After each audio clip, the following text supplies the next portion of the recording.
I've got a little confession to make. I have a soft spot for miniaturized, like model stuff, even like Doll's House stuff at this point. Getting into Warhammer had made me have an appreciation for things that I always thought were boring and not very exciting as a kid. So like diorama building, train track building, little miniature, like I follow some Instagram accounts where they make miniature food items that are tiny and miniaturized. All of that excites me now because building, hobbying, sculpting, painting, it's all just a therapeutic thing that I love. This is relevant to Warhammer.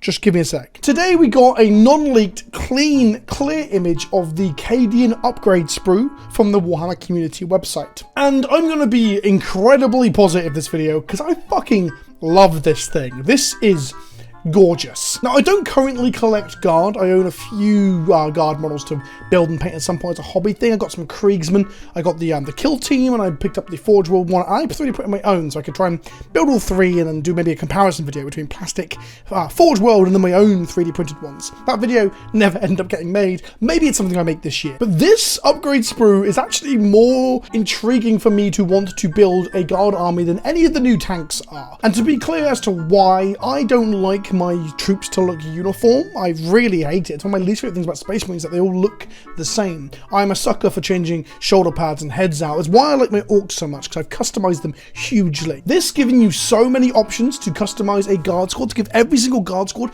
incredible amounts of flavor, theme, and personality is kind of exciting. It's actually counterintuitive to getting the army tabletop ready and playable, because you spend fucking ages building, painting them. This is the problem I'm having with my orcs right now. I can't get them ready for a tournament in January or February because I've spent too long customizing everything. But I just want to look in depth at this upgrade sprue because I love it. Now, one comparison I wanted to make real quick is that, well, if we compare it to the Blood Angels ones, it's just, or any Space Marine one for that matter, this is so much better. For £10, the Blood Angels one gives you some Blood Angels shoulder pads and some unique helmets. I mean, I have bought this sprue, unfortunately, from GW and at lower costs from game stores and on eBay, upwards of maybe 10 times at this point over the course of the last 2 years, because I collected a lot of Blood Angels. And I think these little sprues are fun for what they give you to upgrade your stuff, but I won't lie, it's kind of repetitive and boring and it's so few items. At £10, I do wonder what the price point for this one will be. At £10, this is insane, especially when it looks like you could build like 2 guardsmen. You have this body here, you have legs here, you have another body here. You could build 2 guardsmen out of this. And another reason I love this kind of thing, if we look at it in detail, is that like on the Orc Boy sprue that I've got here, this is one of my favorite kits, the original Orc Boys, not the new ones, the monopose uncustomizable shit that is the new Boys kit. It's actually really not a thing I'm a fan of. Like even customizing it where one arm is attached to the body and stuff, I hate. I love this customization so your army will look different and unique and bespoke to you. The original Boys kit comes with different shoulder pads that you don't actually have to put on if you don't want to, but you can put them on to add a bit of variety. So many heads, more heads than you need, which is something that I really like. Extra backpacks, different guns, different blades, different close combat weapons, different versions of choppers, bullets. Then you've got down here, you've got like a metal faceplate for the machine gun, but you can put it on other things as well. Grenades, extra knives, packs, teeth, blades, sharp bits, piles of bullets to put on the floor.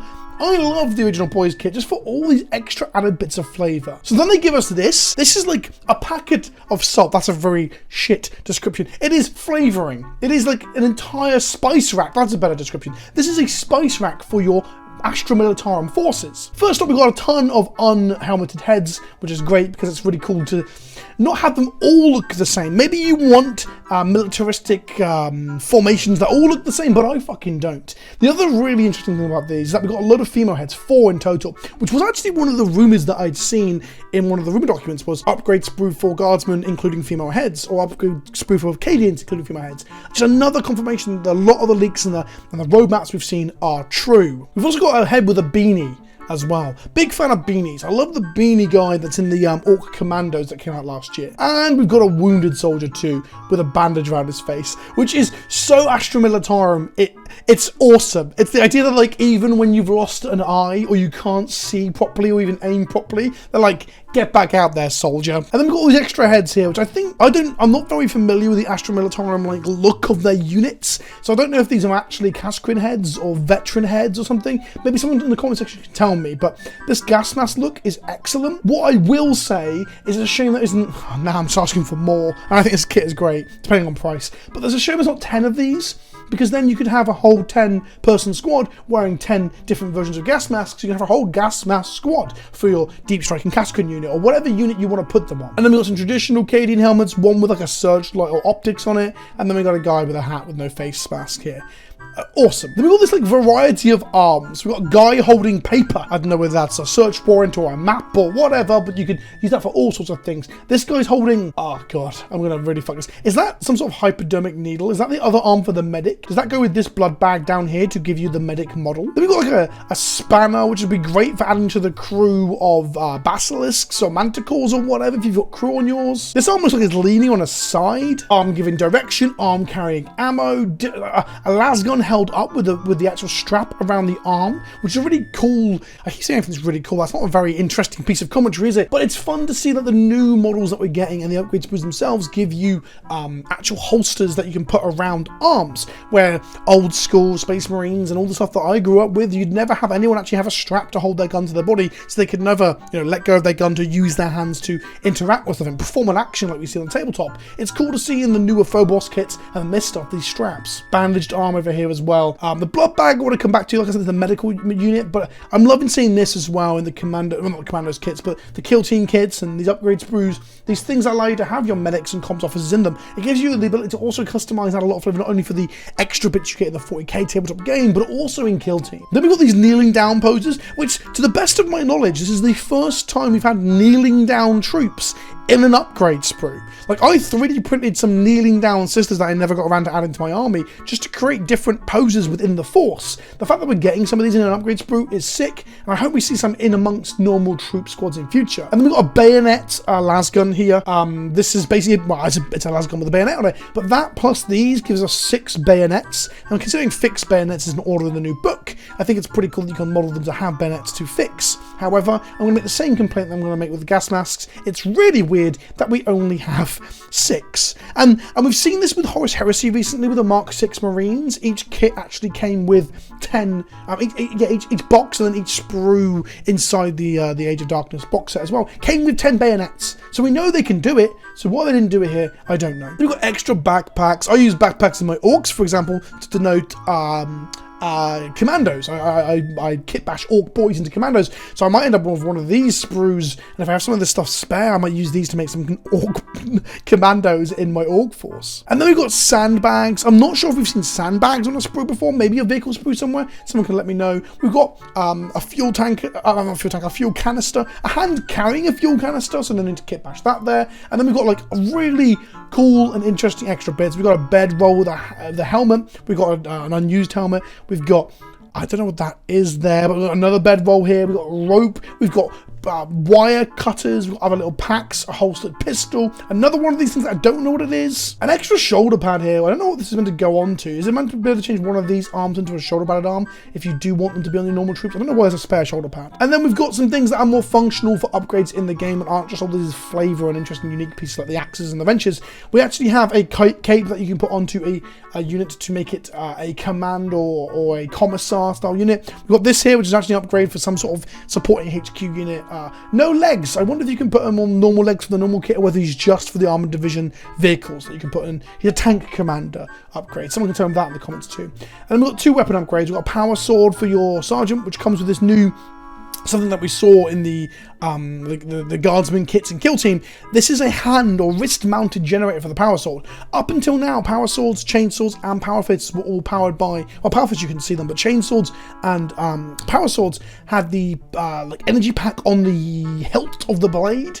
And now we see in the humans where their tech is a little less involved or a little bit more cumbersome or low tech than the Space Marines, for example, or less heavy, because carrying a sword with a pack on it might be quite heavy. We now see the power pack on the wrist and a cable to it, which I think is just a lovely bit of detail. And then here we have like a belt fed auto gun, I think it is, which is one of the upgrades for the heavy weapons or the special weapons in the teams. And we also have some ammunition I mentioned up here as well, over a shoulder, allowing to make a guy like carrying like John Rambo style ammunition over his shoulders. And the last bit on the sprue that I want to talk about is this burial grave thing. You can make a banner for objective secured. You can just make a cool little standalone thing to denote some other action you're doing, or put it on the base of another unit who's like, paying homage to their buried colleagues. This isn't the first time we've seen this. I thought I'd seen this when I was younger as well. I might have to dig up this video footage here, thanks to On Tabletop for having this footage on YouTube as a bit of an archive here. But this is from the Games Workshop Battlescape box set. It's like a little bit of outside terrain with some craters. And lo and behold, it has, I believe, 2 of these, or 2 that you can clip apart. It's one with 2 of them on. It's a gravesite marker with a lasgun and a helmet. It's a homage, a deep cut to something that I thought was very cool in my youth. I remember seeing it in White Dwarf magazines, but never owning it myself. This is also interesting because we're seeing on the Warhammer community website, they're joking that it's nice to see something that isn't just the Adeptus Astartes getting the love as they spoil and reveal this sprue. And I think that's true. I would love to see this stuff in other armies. Imagine, and this is the bit that really gets me excited, an upgrade sprue for either the Sisters of Battle, so we get like an Ebon Chalice or a Bloody Rose, or an Argent Shroud upgrade sprue, we're complete with Kneeling Sisters and other cool little tidbits. Or, and the other one that gets me really excited is Orcs. Imagine a Goths or Bad Moons, or even just like Cult of Speed, where we get extra bodies that can go on bikes and things. I think that'd be a really cool direction to go. And the other thing, of course, means that like if we get a Cadian upgrade sprue, does that mean we're going to get other upgrade sprues at other regiments? I mean, someone on my Discord suggested that this implies that. I don't know if that is the case. I would love to see that. I would love to see all the old regiments come back and there'd be a lot more flavour and theme in people's guard list on the tabletops at events. But of course, you got to remember, Cadia is the poster part of the Imperial Guard, of the Astra Militarum. They are the main faction, if you will. So for them to get one and the others not to get one would not be surprising. But we can all cross our fingers and hope, I guess. On top of all that, the in-store figure this month is a Cadian, and it comes with like a little coin, I think, as well. I might actually try and get one of these. I never normally pick them up, but I do want to test paint a normal Cadian to see how I feel about painting them. But either way, I just want to share some positivity, because looking at this filled me with joy. I know it sounds really bizarre, but having little miniaturized blades and backpacks and ropes and wire cutters, it brings me as much joy as seeing a Rogel Dawn battle tank sat somewhere. I don't know. I love upgrade sprues on little fiddly bits that I can put on my models, and this ticks all of those boxes. This is an absolute slam dunk, as long as they aren't expecting it to be £30 or something. If this is sold for like 12 quid, it is hands down one of the best little upgrade packs that Games Workshop has ever made. Because the normal upgrade sprues at £10 are kind of expensive, if we're honest. I've clicked off them now, but they're too expensive if we're completely frank about it. And that's it. Let me know what you think in the comment section below. It's a smaller, shorter video with this stuff today. I did have a better video planned, but it's just not finished, so you have to wait a few days for that. Thanks for watching. Don't forget to subscribe for more Warhammer 40k news and also evergreen content, lore and flavour stuff. And I'll see you all soon. Ta-ta for now.